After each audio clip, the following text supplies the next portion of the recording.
So hi everyone, this is Vikas Gupta and watching our channel morning batch. Class 12th का बच्चों vector algebra हम लोग आज लेके आए हैं। ये वेक्टर अलजेब्रा सीरीज बहुत ही इंपॉर्टेंट है बोर्ड पॉइंट ऑफ व्यू से। और वेक्टर का नाम आते ही आप क्लास 11th में चले जाते हो और आपको कुछ जो फिजिकल क्वांटिटीज पढ़ाया गया था 11th में वो बेसिक चीज रिकॉल करते हो। लेकिन यहाँ पर क्लास 12th में बच्चों हम लोग देखिए, नाम ही है वेक्टर, नहीं वेक्टर अलजेब्रा। तो आपके बेसिक जो और बहुत ढेर सारे मैथमेटिकल ऑपरेशंस हम लोग इसमें स्टडी करेंगे, right from the scratch to the advance level. Clear? तो बच्चों हम लोग पहले इसके थोड़े बेसिक्स को समझ लेते हैं कि वेक्टर है क्या चीज। क्लियर? तो फिजिकल क्वांटिटी जो होती है हमारी, जैसे कि मान लीजिए मैं दो कैटेगरी में कर दे रहा हूं। जैसे फॉर एग्जांपल हो गया मास हो गया, ठीक है, लेंथ हो गया, टाइम, एरिया, वॉल्यूम। क्लियर? ये एक तरह का कैटेगरी हो गया। तो आप यहां पर देखो बच्चों कि चाहे मास हो, चाहे लेंथ हो, चाहे टाइम हो, चाहे वॉल्यूम हो, चाहे एरिया हो, इन सब में केवल आप डिफाइन करने के लिए क्या यूज करते हो? क्वांटिटी या मैग्नीट्यूड। ठीक है, मतलब यहां पर कोई डायरेक्शन की बात नहीं होती है। कभी आपने सुना है मास 2 kg नॉट डायरेक्शन में? कभी नहीं सुना होगा।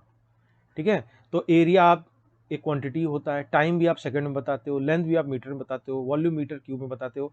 कहीं कोई दूर दूर तक डायरेक्शन का नाम नहीं होता है।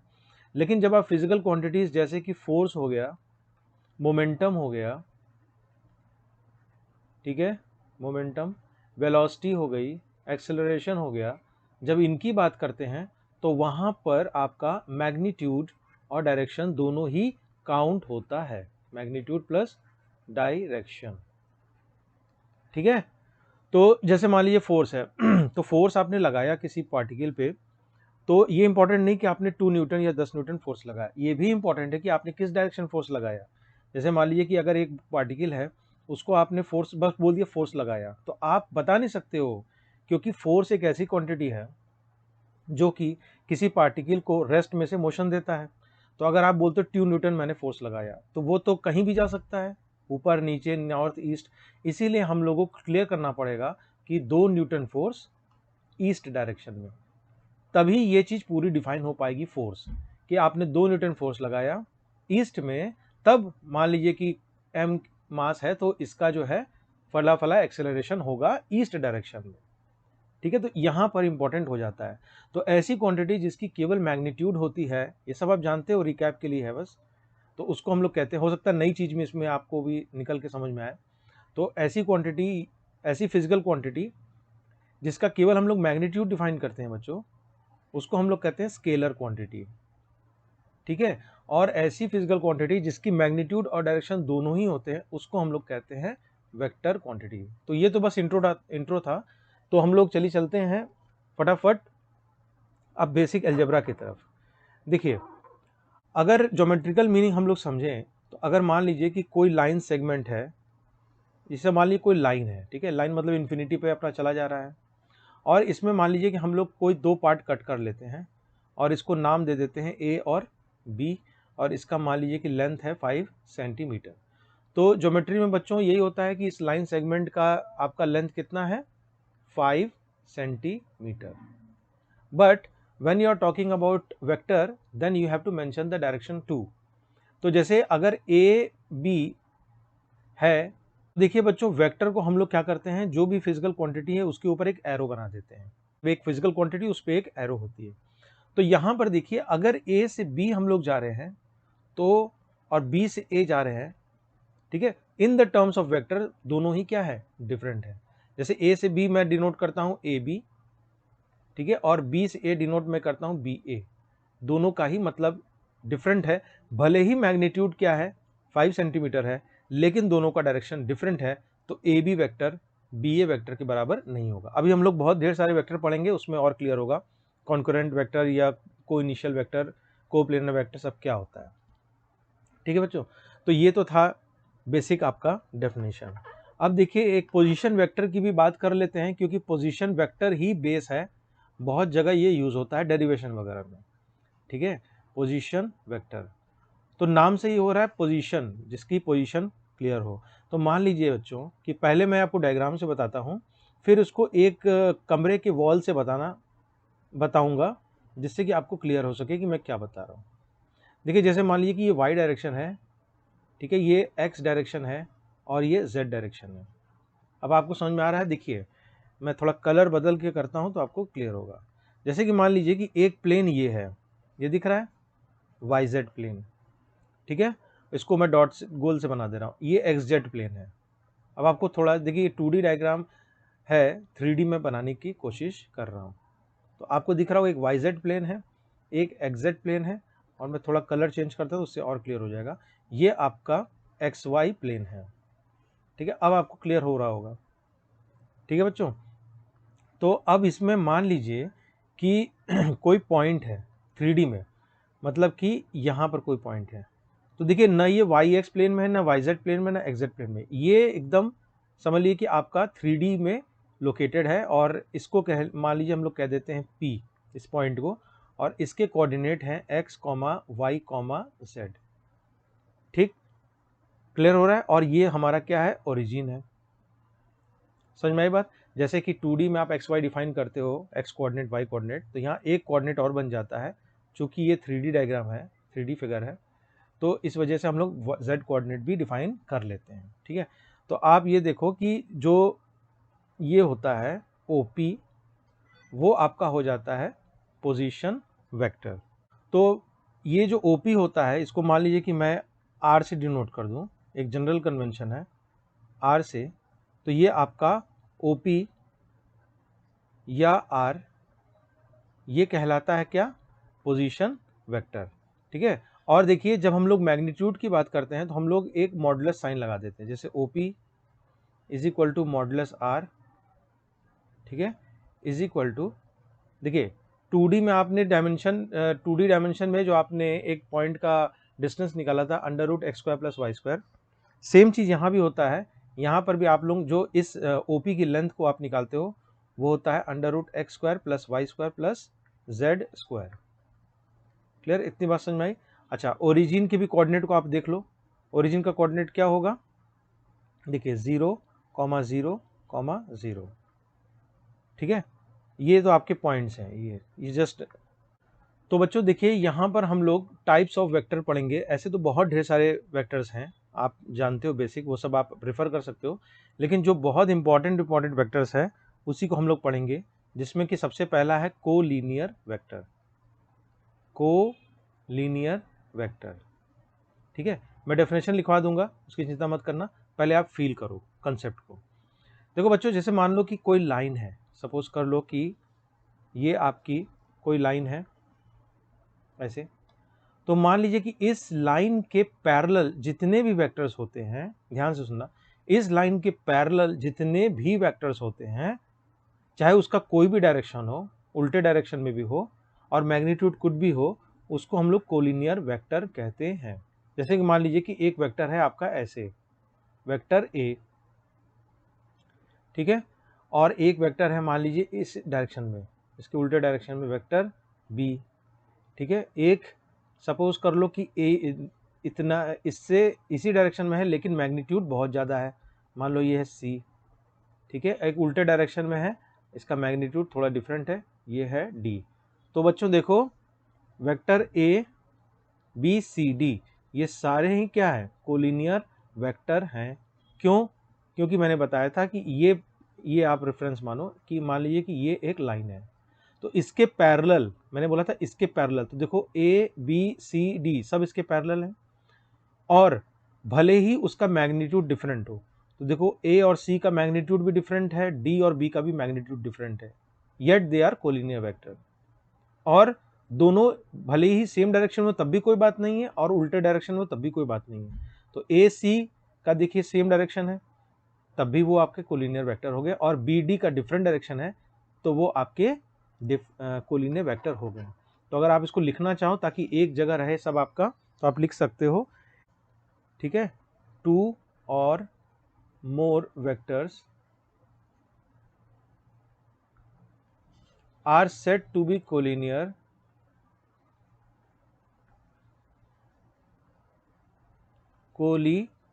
नियर, ठीक है, if they are parallel,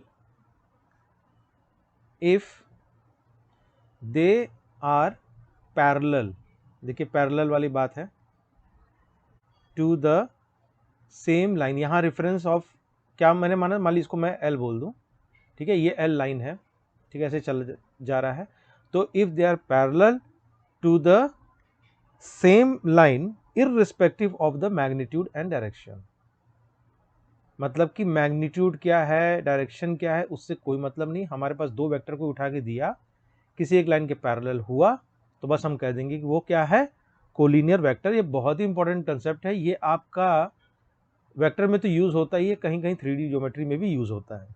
of their magnitude and direction, irrespective of their magnitude, अब इस पे एक छोटा सा भी क्वेश्चन में कराऊंगा तो और क्लियर होगा, मैग्नीट्यूड एंड डायरेक्शन, ठीक है। तो ये था कोलिनियर, नाम से कंफ्यूज मत कीजिएगा, ये होगा कोलिनियर, ठीक है। फिर एक आता है आपका को इनिशियल वेक्टर, ठीक है, तो को इनिशियल वेक्टर नाम से देखिए क्लियर है, को मतलब कॉमन और इनिशियल वेक्टर, देखिए इसमें क्या होता है कि दो से ज्यादा वेक्टर जिसका कि इनिशियल पॉइंट, मान लीजिए कि ये आपका इनिशियल पॉइंट है, ठीक है, जैसे कोई वेक्टर होता है तो ये क्या होता है, ये इसको टेल कहते हैं या इनिशियल पॉइंट कहते हैं, और इसको क्या कहते हैं, हेड कहते हैं या टर्मिनल कहते हैं, ठीक है। तो कोई दो या दो से ज्यादा वेक्टर जिनके की जो आपके स्टार्टिंग पॉइंट है वो क्या हो, सेम हो या कॉमन हो, उसको हम लोग क्या कहते हैं, को इनिशियल वेक्टर, ठीक है। तो यहाँ पर देखिए ए बी सी आपके क्या हैं, को इनिशियल वेक्टर, क्योंकि आपका स्टार्टिंग पॉइंट मान लीजिए कि ओ है, या अब एक टर्म आता है, देखिए सब लिखवा मैंने रहा, समझाना बहुत जरूरी है, लिख तो आप अपने वर्ड्स में लिख सकते हो। देखिए इक्वल वेक्टर क्या होता है, जैसे मान लीजिए कि हम लोग कोई दो वेक्टर लेते हैं ए और बी, तो अगर मान लीजिए कि ए और बी का दोनों का मैग्नीट्यूड सेम हो, मतलब कि वेक्टर ए का मैग्नीट्यूड सेम हो और वेक्टर बी का भी मैग्नीट्यूड सेम हो और डायरेक्शन भी सेम हो, डायरेक्शन भी सेम हो, तो ऐसे वेक्टर को हम लोग क्या कहते हैं, इक्वल वेक्टर कहते हैं। इसमें जरूरी नहीं कि उनका जो है सेम आपका इनिशियल पॉइंट हो, तो बच्चों वो कहीं से भी हो सकते हैं। मान लीजिए कि जैसे मान लीजिए कि एक प्लेन में आपका ये आपका वेक्टर ए है, ठीक है, और कहीं दूसरे जगह पे देखिए अब इसका इनिशियल पॉइंट ये है, लेकिन आप जरूरी नहीं कि इनिशियल पॉइंट, आप इनिशियल पॉइंट यहाँ से ले लो और सेम, मतलब कि मान लीजिए फॉर एग्जांपल इसको कोई डायरेक्शन दे देते हो, मान लो 45 डिग्री साउथ ऑफ ईस्ट, तो इसका भी होना चाहिए 45 डिग्री साउथ ऑफ ईस्ट, और इसका मान लीजिए कि 5 सेंटीमीटर मैग्नीट्यूड हो, तो इसका भी 5 सेंटीमीटर मैग्नीट्यूड होना चाहिए। तो ऐसे वेक्टर को हम लोग कहते हैं क्या, इक्वल वेक्टर्स, ठीक है। एकदम बारीक सा डेफिनेशन है, इसको ध्यान दीजिएगा कि आपकी इक्वल भले होनी चाहिए, डायरेक्शन सेम होनी चाहिए, सेम भी मैग्नीट्यूड होनी चाहिए, लेकिन आपकी जरूरी नहीं कि इनिशियल वेक्टर, इनिशियल पॉइंट भी सेम हो, ठीक है। अब देखिए बहुत बेसिक सा एक आता है यूनिट वेक्टर, नाम से लग रहा है यूनिट, यूनिट मतलब कि आपकी उसकी जो मैग्नीट्यूड होगा वो यूनिट होगा, ठीक है। तो बच्चों ऐसे वेक्टर जिनकी मैग्नीट्यूड यूनिटी हो उसको हम लोग कहते हैं यूनिट वेक्टर, ठीक है। मतलब कि जैसे मान लीजिए कि अगर सपोज कर लीजिए कि कोई वेक्टर है ए, मान लीजिए ए कोई वेक्टर है जनरल वेक्टर, उसका मान लीजिए कि आपका मैग्नीट्यूड है 5 सेंटीमीटर, ठीक है, और ये आपका ईस्ट डायरेक्शन में है, ठीक है। तो यूनिट वेक्टर क्या होता है कि आपका इसका मैग्नीट्यूड तो देखो यूनिटी होगा, मतलब 1 सेंटीमीटर, ठीक है, और इसका डायरेक्शन भी क्या होगा, ईस्ट में ही होगा, लेकिन इसको डिनोट करने के लिए आप ऐसे नहीं लगाते हो, आप एक कैप लगाते हो, तो इसको हम लोग यूनिट वेक्टर बताते हैं, ठीक है। तो vector whose magnitude is unity, मतलब एक यूनिट हो बच्चों, उसको हम लोग यूनिट वेक्टर कहते हैं। और ये भी बहुत इंपॉर्टेंट है कि ये उसी डायरेक्शन में हो, ये कि ये आपका एक वेक्टर हो गया सिंपल वेक्टर ए, ठीक है, तो इसी डायरेक्शन में एक यूनिटी ले लो यहाँ पर, ठीक है, और यहाँ पर ये चीज जो हो जाएगा आपका दिस वन, ये हो जाएगा यूनिट वेक्टर, ठीक है, उसी डायरेक्शन में है और मैग्नीट्यूड क्या है, यूनिटी है। तो आइए बच्चों हम लोग समझते हैं अपने बाकी दो वेक्टर्स को, जो कि है जीरो वेक्टर और नेगेटिव वेक्टर, ठीक है। तो जीरो वेक्टर नाम से ही लग रहा है, इसका मैग्नीट्यूड क्या होता है, जीरो। मतलब आपके जो, जैसे मान लीजिए कोई वेक्टर आप ए बी डिनोट करते हो, तो इसका मतलब होता है ए से बी डायरेक्शन में, ठीक है। लेकिन अगर मान लीजिए कि ए और बी कोइंसाइड कर जाए, ये बी आपका ए से मिल जाए, तो ऐसे वेक्टर को हम लोग कहते हैं जीरो वेक्टर। जैसे ए हो गया, बी बी हो गया, ठीक है, तो इसको हम लोग कहते हैं जीरो वेक्टर, मतलब कि जीरो मैग्नीट्यूड हो, इसको हम लोग ऐसे भी डिनोट करते हैं जीरो वेक्टर को, ठीक है। तो मैग्नीट्यूड तो इसका जीरो हो गया। और देखिए जब मैग्नीट्यूड जीरो है तो इसका कोई डायरेक्शन देने का कोई मतलब नहीं है, ठीक है। आप कोई भी डायरेक्शन दे सकते हो, आप कोई भी डायरेक्शन असाइन कर सकते हो इस जीरो वेक्टर को, ठीक है। और एक बच्चों लास्ट है आपका, देखिए वेक्टर है तो बहुत, लेकिन जो हम लोग वेक्टर अलजेब्रा में यूज करेंगे वो कुछ ही कुछ हैं, और भी बीच बीच में आते रहेंगे तो उसको मैं बताता रहूंगा।